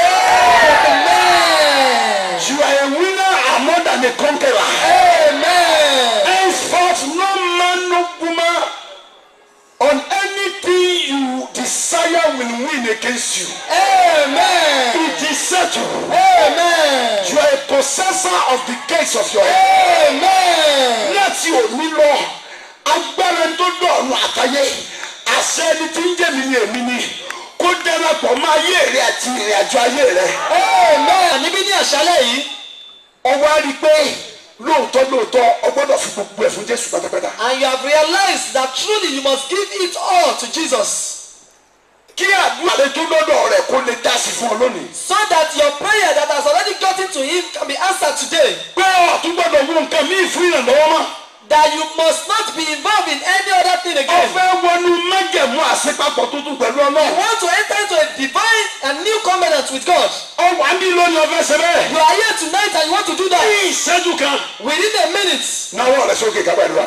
Your hands up. Concerning about eternal life. Ohun gbogbo tí mo mọ̀ nípa rẹ̀ wọ́n ní ìyá ayé. If I can have little garri to drink and a small place to sleep, I'm contented. Tí bá ní gàrí díẹ̀ láti mu àbí ilé díẹ̀ láti sùn sí ọ̀rọ̀ nínú. I'm not worried about this world at all. Ṣé yìí? Lift up your hands unto heaven. Ní ọwọ́ rẹ̀ sókè sí ọ̀run. And say after me. Kí o sì máa wí tẹ̀lé kí. Dear Lord Jesus Christ. Ọlọ́run mi Jésù Kristi. I have heard your wonderful gospel today. Mo ti gbọ́ ọ̀rọ̀ rẹ ní àṣálẹ́ yìí. And in your gospel I heard that. Nínú ìyẹn rẹ mo gbọ́ wípé. You will never share your glory with anyone. Amen. Raise down your hands. Ẹ káwọ́ yín sílẹ̀. Mo fi ẹni tó dọ̀rùn àtayé bí ọ̀rọ̀. Please, I beg you in the name of God. Ọ̀pọ̀ ayé rẹ̀ lọ́ fi gbà. With the whole of your life you will pray that prayer. Ọ̀pọ̀lọpọ̀ máa sọ wípé evangelist Paul. Many people say evangelist Paul. Àdúrà nìkan ló mọ̀. He only knows how to pray. Àti kó gbààwẹ̀. And to fast. It's not just prayer. Ọ̀rọ̀ Ọlọ́run lọ fún mi. The God gave me his word. Colossians 3:16 let the word of God reach. Ké gbàdúrà àgbàpàdúrà ń bẹ sandisa àdúrà. Múlẹ̀ àdúrà olóòjò dá fún ọ. Amen. Àgbàpò sandisa àdúrà olóòjò dá fún ọ. Amen. I will pray it in Yoruba language and in English language. Màá gbà ní èdè Yorùbá àti Òyìnbó. Tomorrow before I come here, I will break my fast with a solid food a bit because I'm feeling emptiness. It doesn't allow me to gaggle in the prayer and the leading. But tomorrow I will take a little bit waiting ever to make me waiting. In Jesus' name. tí mo bá ti ń bọ̀ lọ́la màá jẹ òkèlè ẹ̀bà tó yí kí n bá. ọ̀sùn mi ni hallelujah hallelujah hallelujah hallelujah Jesus mighty name. amen. So the first prayer goes to us. àdúrà àkọ́kọ́ lọ báyìí. Hallelujah. hallelujah. I will say it in Yoruba or in English first. Okay. They say Yoruba.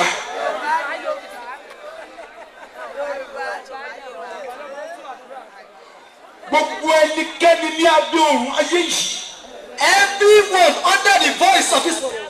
Ń sọ ní èbó tí ẹ̀yin ò ní ṣe dáadáa. Ó ní bí ìṣèṣọ́ tó dùn mọ̀rìn-mọ̀rìn. Òun yìí lẹ́gùsí àtomi ọbẹ̀. Máa ń kí ló ṣe. Praise you, devil. Praise God. hallelujah. Amen. amen. Gbogbo ẹnikẹ́ni okay sorry gbogbo ẹ̀dákẹ́dá lábẹ́ ọ̀run ayé yìí. gbogbo ẹ̀dákẹ́dá lábẹ́ ọ̀run ayé yìí. Sọ́rí ìtọ́fi sọ pé gbogbo ẹ̀dákẹ́dá tó o bá dẹ́nikẹ́ni ènìyàn nu. Sọ tó o ti lẹ́dákẹ́dá ẹ̀mí ń bẹ ń bẹ ẹ̀mí wà ń bẹ ẹranko wà ń bẹ igi wà ń bẹ gbogbo nǹkan yóò dà fún ọ̀kadì la ìwí àlìjẹ̀nu yóò yẹ bàbá hallelujah hallelujah. gbogbo ẹ̀ ní mẹ́mẹ́ olú ẹ̀rí ọ̀sùn mi rí láyé hallelujah hallelujah. gbogbo ẹ̀ dákẹ́dá lábẹ́ ọ̀run ayé yìí ọ̀nà mẹ́ta ni o ọdún ojú ọrí mú èmi àtàkìmù ó wà ń bẹ̀ yẹ àjọ lọ́dọ̀ bàbá ọlọ́wẹ̀rẹ́ agbáko àdúrà náà bàbá ọlọ́wẹ̀rẹ́ sangisa àdúrà tí bàbá ọlọ́wẹ̀rẹ́ bá bẹ̀rẹ̀ àdúrà ní. bàbá ọlọ́wẹ̀rẹ́ hallelujah sukulubi àdúrà bàbá sukulubi ọlọ́run tó dáa fún yìí àjọ lọ́dọ̀ bàbá ọlọ́wẹ̀rẹ́ mo lídìí àdúrà kan bàbá ọlọ́wẹ̀rẹ́ mo mọ Pọ́ọ̀lù wa di àgbákò pátápátá tó tọ́ Pọ́ọ̀lù di nǹkan kí nǹkan mọ́ ní bàbá má bínú sá bá a ṣe parí akímùnú mo họ lójú dá fún ọmọ. Praise God. hallelujah. Ọ sọ fún Ọlọ́run gbogbo ẹ̀ dákẹ́dá ní abẹ́ ayé yìí.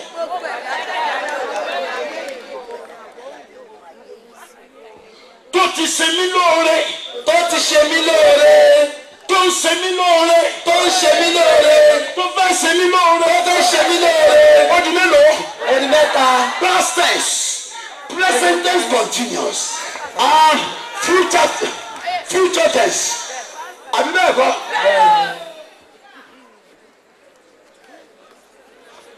Èmi gbogbo wa bẹ́ẹ̀ yóò dáa fún ọ. Sọ̀nbẹ̀sọ̀nbẹ̀ orí bí ìmọ̀lẹ̀ òwúrọ̀. Hallelujah! hallelujah. Gbogbo ẹ̀dákẹ́dá ní abẹ́ ọ̀run ayé yìí. gbogbo ẹ̀dákẹ́dá ní abẹ́ ọ̀run ayé yìí. Tó ti ṣe mí lóore. tó ti ṣe mí lóore. Tó ń ṣe mí lóore. tó ń ṣe mí lóore. Tó fẹ́ ṣe mí lóore. ṣe mí lóore. Láti lè máa lo ògo tèmi mọ́ tiẹ̀. láti máa lé ògo tèmi mọ́ tiẹ̀.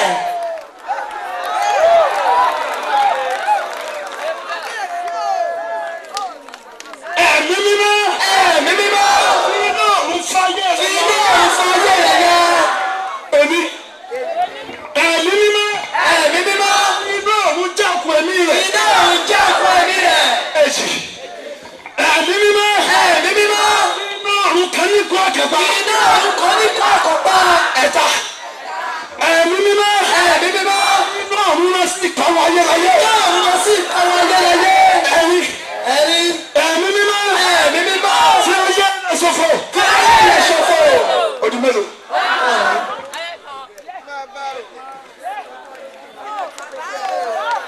àgbákò àdúrà indeed. Gbogbo ẹ̀dákẹ́dá. gbogbo ẹ̀dákẹ́dá.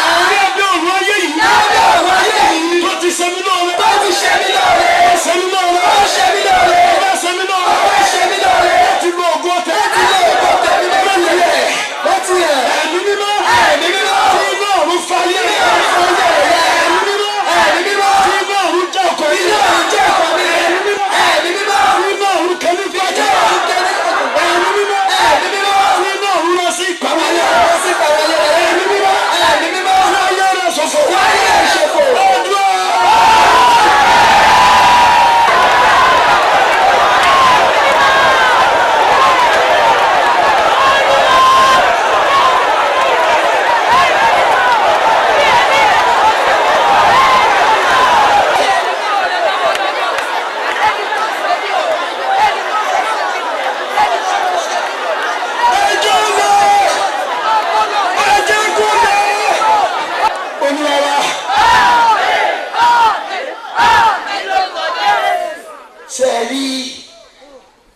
tí mo máa ń wá kiri àgbákò àdúrà tí ì rí dáadáa ṣe rí CAC má bínú torí Ọlọ́run lè fẹ́ gbàdúrà mọ́ àdúrà yín ò le púpọ̀ mọ́ Ọlọ́run bàbá ọlọ́wọ́ rẹ ló tún gbìyànjú díẹ̀ báyìí ṣe rí àdúrà gbọ́dọ̀ lè tayọ àgbákò tí n sòótọ́ Ọlọ́run fún ọ.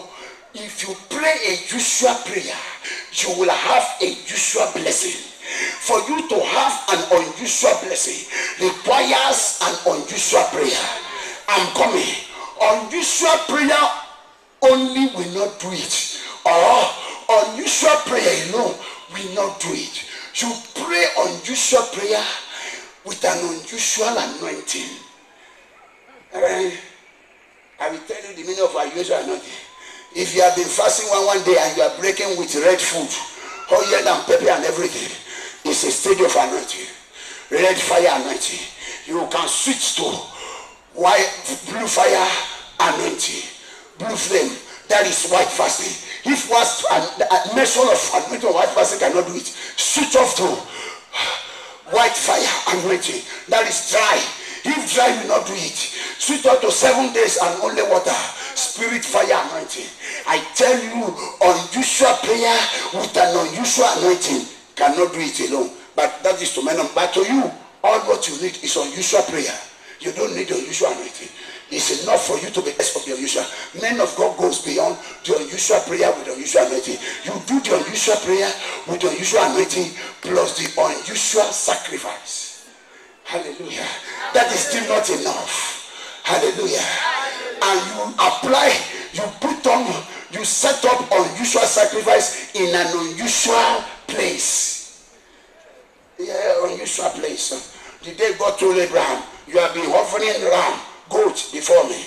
Today I need unusual sacrifice. A woman being. Where? In the same place, in an unusual place. Moriah. With what? An unusual presence. I'm coming. We will go to that. That is men of God. Sorry, not you. But you go along that over. Adua you di agbako na. Going to bad you now. We am bossing there. He talking Bubani and to Abalo Nibolotiria. Can I say? I talking you therefore. You therefore. Hallelujah. And you are talking Bubani. Hallelujah. There is war until there is no war. Everybody say that with me. There is war until there is no war. Revelation chapter 12 verse 11 to 12. And there was war in heaven. Satan became war against heaven. And war stood war against war until that war became no war. I know what I'm talking about. So, when you are here, 2 Corinthians chapter 10 verse 5. The weapons of our warfare are not carnal, but mighty through God to the pulling down of the strongholds, casting down imagination and every idea that exalts itself against the knowledge of God, bringing into captivity every thought to the obedience of Christ. Amen. Amen. It's all about warfare. Hebrews chapter 12 verse 4. Until now, you have not resisted unto the blood, fighting against sin. What is sin? It is not only sin. Sin means satanic imparted nature. What is it? Satanic imparted nature in your life. Praise God. I'm not going there today. A lot of places. Àdúrà kan tí mo tún fẹ́ pè mo fi ẹlẹ́dàá ọlọ́ọ̀fin ìran hàn ṣùgbọ́n lọ́la tí n bá ti gorí stéèjì à ń lọ́nu lámúlùkẹ́ ẹ̀wà ìṣòwò yàrá èrè ó dáa Kwara lè ní agbáko Yorùbá ń bẹ bí èlùbọ́ fún olóòjò dáa fún ọ. Hallelujah. Praise God. Amen. Èdè rú ní èdè ọ̀fà tí n bá sọ fún ọ ní yóò dùn mara ń kó ni mo ti ń dá ti bàdá àti gbogbo ẹ̀ máa kó lè yìí olóòjò dáa fún ọ. So ọ̀pọ̀ àjò dáa fún ọ ìyẹ̀rú ọ̀kìn ọ̀sọ̀rí rẹ̀. Amen. God bless you. Amen. Hallelujah. Also fún Ọlọ́run àdúrà kan tó bá ti di ọ̀la tí n bá ti ń borí púpì kò sí introductory message kankan, direct into prayer and direct into the word of God, and it is all going to be fire.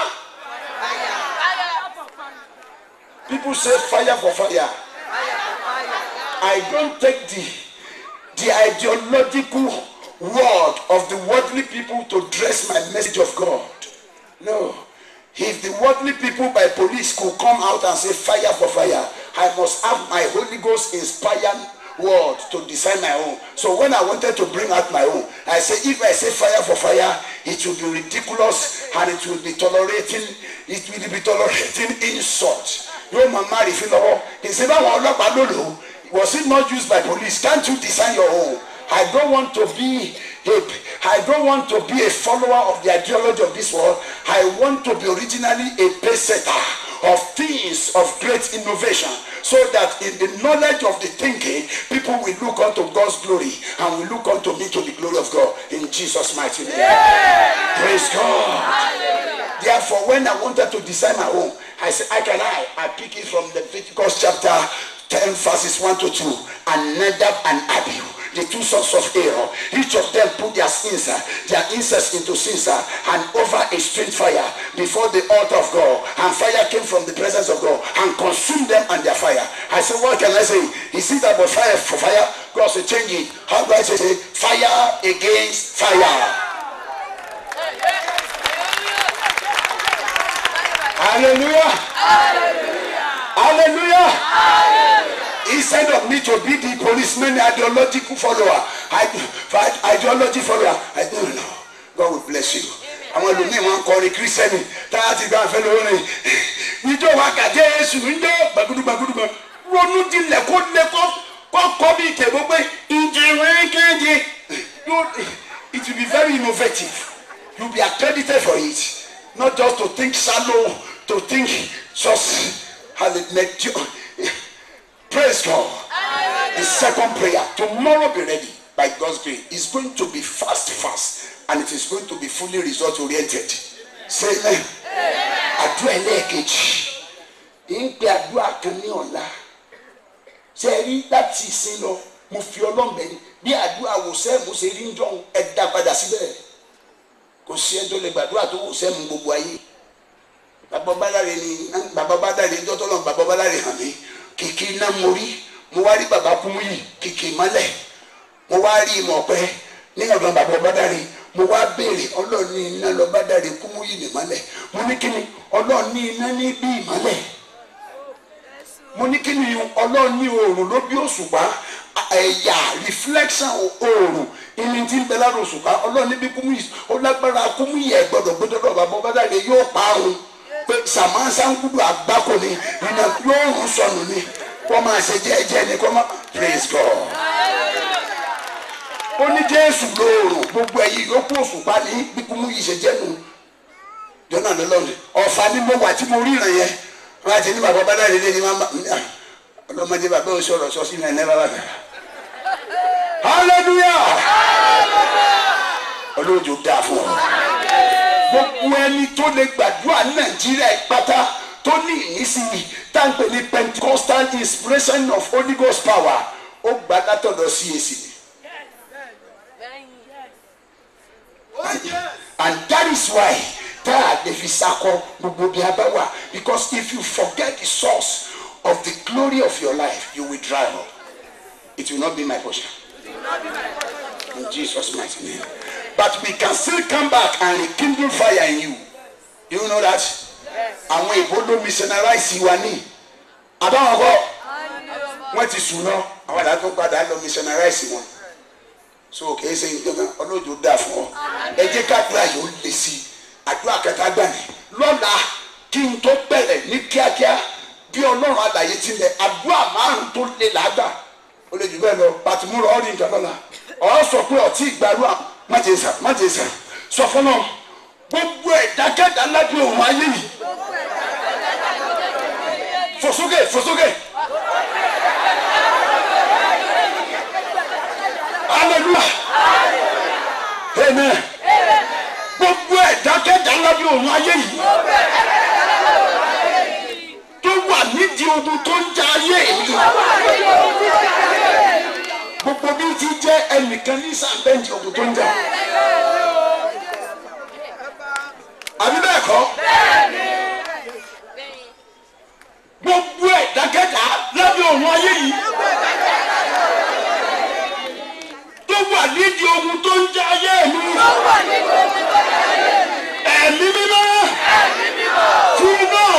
ayé rẹ̀ yá. Ẹ̀mí mímọ́. Sẹ́rí bá a ṣe ń gbàdúrà yìí jẹ́ kí wọ́n máa bí ẹlẹ́dàá rẹ̀ pé èyí ti rí gbogbo tí ó bá gbà lónìí ní òdòdó n ò ní gbà mẹ́sẹ̀ eléyìí sọ̀rọ̀ àdúrà díẹ̀díẹ̀ á sì ń yà ń fọ́ bí arẹ́ bí àwàdà ọjọ́ orí lọ sẹ́mi náà wà nílẹ̀ lọ ni ta ló wà ń bẹ̀ ìgbà mọ́ gbogbo tí ó bá ṣẹlẹ̀ ló ṣẹlẹ̀ èyí ti rí à ń tọ́ kò sí nǹkan fìlà mọ̀lẹ́kù pẹ́ẹ́kì èyí ò gbà àfa sẹ́wù túnbọ̀ tó ṣẹlẹ̀ alàyè náà ọlọ́mbẹ àfa sẹ́wù kí ni ọlọ́mbẹ àsìmáwù gbogbo wàláhì ọlọ́mbẹ kò sí nǹkan fìlà mọ̀lẹ́kù pẹ́ẹ́kì bí nǹkan bá dé gbòòrò orí ìmọ̀ ni ó wà ó tó gẹ́ dénú bí ẹlẹ́dàá rẹ lùmí dénú bí ẹlẹ́dàá rẹ ẹnìkan ló wà nídìí ogun tó ń jà ọ́ ẹni náà gbọ́dọ̀ ṣòfò lónìí mo fi ẹlẹ́dàá rẹ bì ọ́ lónìí dénú bí ẹlẹ́dàá rẹ hallelujah gbogbo ẹnikẹ́ni ní abẹ́ òrùn ayé yìí tó wà nídìí ogun tó ń jà ayé mi ẹ̀mí mímọ́ fi iná ọ̀run fa ayé rẹ̀ yá ẹ̀mí mímọ́ fi iná ọ̀run jẹ́ ọkàn mi rẹ̀ ẹ̀mí mímọ́ fi iná ọ̀run kẹ́líkù àkàbà ẹ̀mí mímọ́ fi ayé rẹ̀ ṣòfò àbúrò.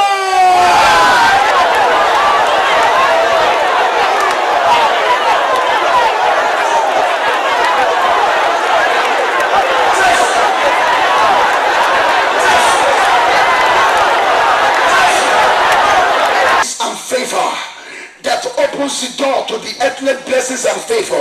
Holy Ghost by fire, let them come upon my life and locate me. How do I say it? The heavenly blessings and favor that open the door to the earthly blessings and favor. Holy Ghost by fire, let them come upon my life and locate my destiny. Can you repeat how I say it?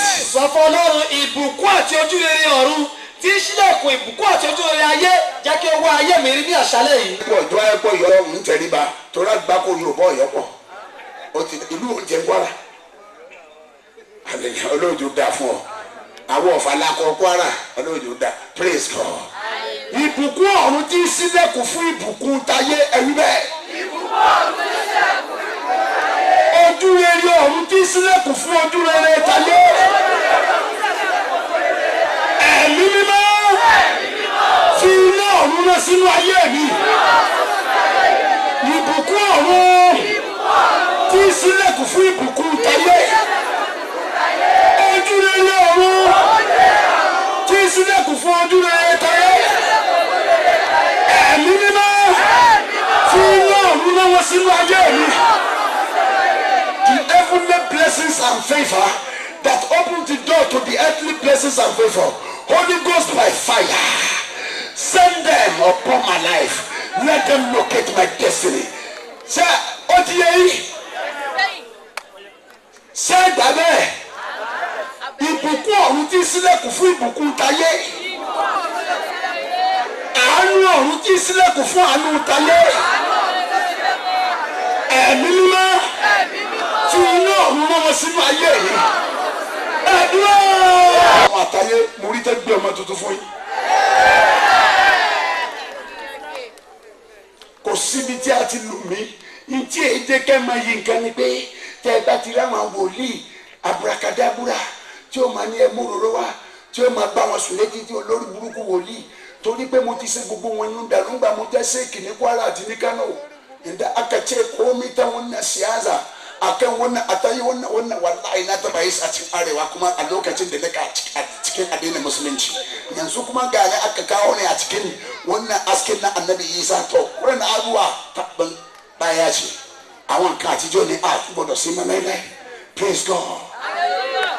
Praise God. Hallelujah. So into ṣẹlẹ̀ ni pé ìtì ń ṣẹlẹ̀ lónìí tá à ń lò ní láti sọ sọrí pé nígbà tó bá ń ṣe tán lẹ̀wọ́ báyìí omi ìbẹ̀ ká tó parí kíní yóò máa ṣe torí pé ìtì ìní ẹ mọ́ mi wọ ẹ̀ múròró wá inú Ọlọ́run sọ pé Pọ́ọ̀lù nǹkan mẹ́ta ni ọmọ lò láyé mo ní kíni Ọlọ́run ní àdúrà tó lé ààwẹ̀ àtọ̀rọ̀ Ọlọ́run mo níbo ló ti jẹ́ ó lé mi Jésù nǹkan mẹ́ta mo bó nínú rẹ̀ mo gba àwẹ̀ mo gbàdúrà mo sì lo ọ̀rọ̀ Ọlọ́run ẹ máa múròró wá ẹ máa ń gájífù wá olórí burúkú wòlíì kí ni gbogbo wọn faith by object is completely satanic except you have the leading and you don't always have the leading bẹ́ẹ̀ bá ti ń lo kíníkẹ́ máa mú kíníkẹ́ wá ìsọfọ́rọ̀ omi o omi babalọ́lá lọ́lọ́ fún májẹ̀múnu ó ní jẹ́ wọn gbàdúrà dé kan tó débẹ̀ ṣùgbọ́n ẹ má gàtìfù wá ẹ má bù wá gbogbo sẹ́nàtẹ́nàtà ilé gbàdúrà mọ́ ọ̀lẹ́ olè lórí burúkú hallelujah praise God ìyìn rere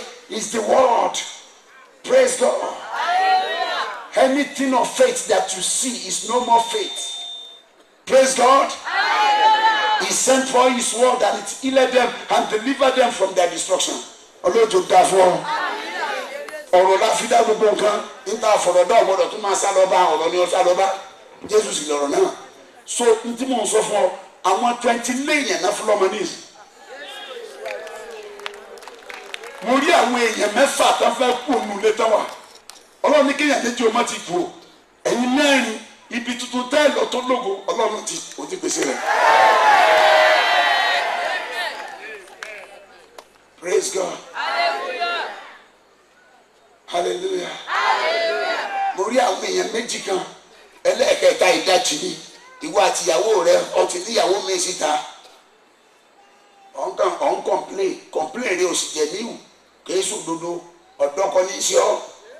Bẹ́ẹ̀ la sọ fún mi ọ̀nbẹ ní ọ̀dọ́kọ ní ọ́ Ọlọ́run ti ṣàánú fún ọ èyí tó ń kọ́ńpẹ́ẹ̀nì tó ní síta Ọlọ́run ní kọjú ọjọ́ rẹ kó má bàa kúrú torí tó bá parí rẹ tó bá ṣe bẹ́ẹ̀ ọjọ́ rẹ ó kúrú ọ sì máa sunkún nínú kò sì ní jẹ́ pé rẹ Ọlọ́run ní kọ́ padà reconcile àwọn méjì bẹ ìfihànlẹ̀ hallelujah ẹni tó dọ́run àtayé ní tí mo kàn gbọ́ ni pé ń síwé ìrántí àánú kan lórí rẹ nítorí wọn ṣe òye mi.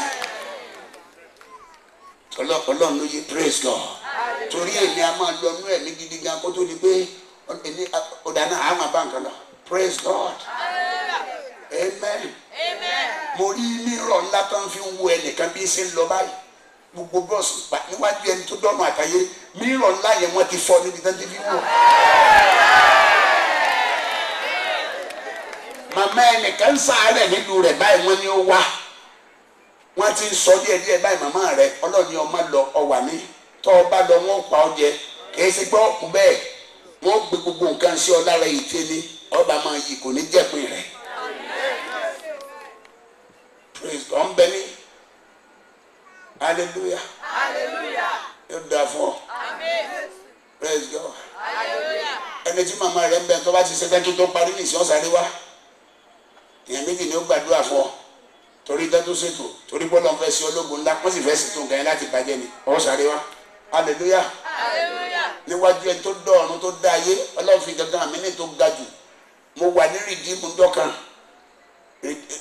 àwa iṣẹ́ ìránṣẹ́ wa àti gbogbo rìdíìmù Kòròdú ńlá ṣe kùrùsẹ́ẹ̀dì àpapọ̀ mọ́ wọn Christ for social services in collaboration with the Redeemed Church of God Ìkòròdú tán síbọ̀ láti ṣe obìnrin kan wá ń bẹ táwọn wòlíì èké ti bá sùn gẹ́gẹ́ bí dọ́lọ́n fi hàn mí ní ìsìn Ọlọ́run wa ni ó jáde nítorí ṣẹlẹ̀ ńjọ́ náà lọ nígbà tó bìnrin yẹn jáde àtòun àti ìdílé rẹ̀ ọ̀rọ̀ wọn ti tayọ pé ẹja lọ ìlú ọba wọn padà mú mi lọ nítorí pé kò wọ́ọ̀rì fún ìtìjú jọ náà ẹnìkan náà ń bẹ ní kéésì yẹn kan èèyàn mẹ́ta ni òòlù èké pa ọ̀sùn tí n bá ti ṣe lọ́ọ́ wá bí kí ìrìn àjò orí àti tọ́mọ rẹ ká lè yọ ipò ní òṣègùn yẹn níta fi hàn mí bẹ̀ níwájú ẹni tó dọ̀run àtayé mo rí tó ṣe pé inú ìsàlẹ̀ oko lánàá ju gbogbo yín sí mo wá béèrè pé Ọlọ́run lówe ló ń fi bá ibi tá ẹgbẹ́ máa yọ tí ó máa dáa fún yín wọ́n sì ṣe é lẹ́rù bẹ̀ ibẹ̀ nìbásùn yẹn kí ọ sí njọ́ náà